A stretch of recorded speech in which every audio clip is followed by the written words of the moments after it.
останав природно сега со керкичката што се роди, го носи името на дедо и.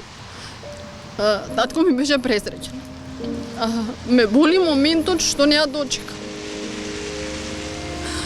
Премногу ме боли и ме боли целата оваа голгота во државава што никој не ги погледнува. Платив. Водата е во 11 донесена, во 15:30 качено со 500 денари на портерот. И има порака каде напишав платив ќе ти ја качат. Не ги жалам парите. Не се жалам ни мене, го жалам него таму што лега сега, гол и бос. Повеќе од 7000 семејства ги загубија најблиските во корона кризата во земјава. Во дневните статистики тие се само бројка.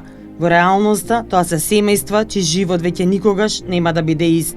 Секој од нив со своја приказна, своја голгота.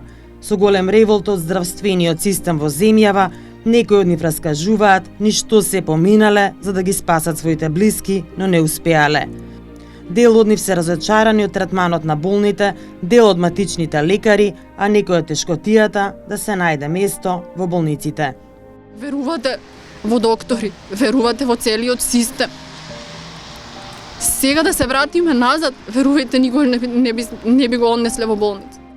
Таткото на сестрите Јована и Христина од Маврово, Санде Симески, почина на 60 годишна возраст од COVID-19 лани во ноември.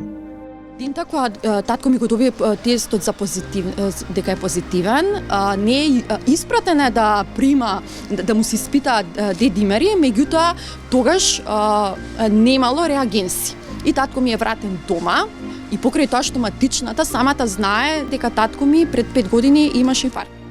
По денови поминати дома во лоша состојба, соматичен лекар кој едве комуницирал со нив, Симески завршува во гостиварската болница.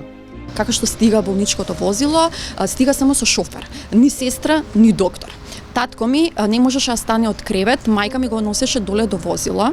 Татко ми падна пред возило и не можеше да се качи во возило. Мајка ми го качи додека шоферот си стоеше на страна. Му беше кажано дехидриране, ќе го чуваме 3 дена и после 3 дена ќе го пуштиме, не се секирајте, ништо не е. Но тоа не се случува. Дедимерите се покачени речиси 20 пати над нормалата, а сатурацијата му паѓа на 65. Сето ова се случува за само 6 дена.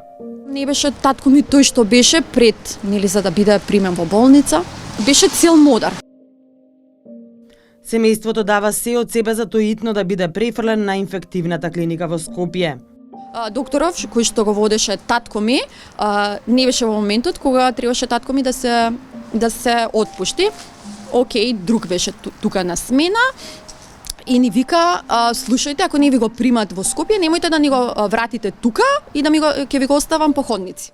Симески конечно е примен на инфективната клиника, но починува наредниот ден. Во речиси исто време, на клиниката е хоспитализиран и Зоран Трендафиловски од Куманово. Неколку дена по неговиот 58 роден ден, тој ги добива првите симптоми на COVID-19. Ситуацијата почнува да се влошува и од Кумановската болница бараат место на инфективната клиника. Ви се верувале дека до 12 никој не се јави. Во 12 викавме авто со брза помош. Кога стигнавме пред инфективна клиника во Скопје и задзвонивме на врата, отвори сестрата врата и кажа со дрски зборови, зошто сте дошле ненајавени, тука се најавува влез во Скопје. До 2. Никој не излезе. Тој остана во болничко авто на 18 октомври надвор во пижами. И знаете како влеговме? Излезе една особа. Не знам, постара особа и ја ставивме вака ногата на врата, таа не ни види, таа си продолжи. И кога таа отиде подалеку, јас, лекарката од брза помош и сестрата влеговме внатре. На семејството им е даден број на кој тие ќе можат да се информираат за неговата состојба. Тој ден завртив 129 пати на тој број. Никогаш ниту еден не ми се јави. На 076 ми се јавија 2 пута, тоа било во амбуланта. Многу лошо поминав. Лекарот или болничарот кој се јави вака ми каже после 10 дена: "Што си замислуваш ти? Зошто вртиш во амбуланта, цела Македонија не на врат, а ти сакаш да му качиме на Зоран вода?" Во меѓувреме Сунчица останува во контакт со својот сопруг преку пораки, кој се уште ги чува, каде што тој очајно моли за вода. Слика ми пратил со кеса, ставени кеси со вода на прозор. и ми напишал 8 инфузije примав, одвој ги симнав кесите од прозор. Значи сам станал, го тргнал кислородот. На 7 ноември 2020 го добиваат кобниот повик дека Зоран починал, иако 7 дена предходно тој бил негативен на ПСР тестот.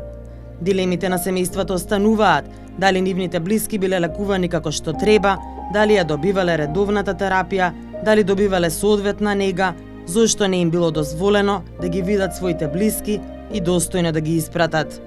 И нема да се смирам додека не ги подигнам документите и додека не видам како е Зоран лечен. Може би се исправно.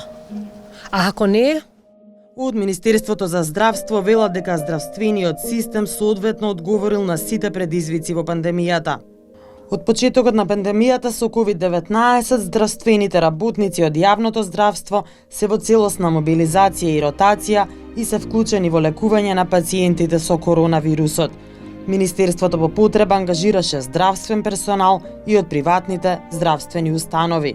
Од почетокот на кризата, здравствените работници непрекинато работат, а здравствениот систем соодветно и професионално одговара на предизвикот со пандемијата. Во екот на третиот бран на пандемијата кон крајот на 2020, речиси сите клиники беа претворени во ковид центри. Најмногу пациенти имаше на инфективната клиника, речиси 6000 од почетокот на пандемијата. Директорката Милена Стевановиќ вели дека секој пациент е третиран со иста нега и со исто внимание.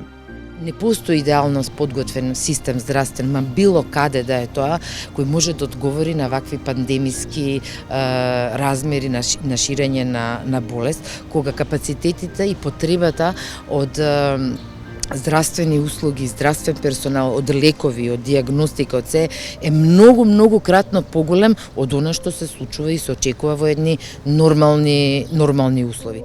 Државниот санитарен и здравствен инспекторат од почетокот на пандемијата им е извршено 106 вонредни инспекциски надзори за починати пациенти помлади од 40 години, поврзани со COVID-19 или по поднесени представки од членови на семејства на починати пациенти од коронавирусот. Поднесени се 77 иницијативи за стручен надзор до Министерството за здравство, а во тек се 10 вонредни инспекциски надзори.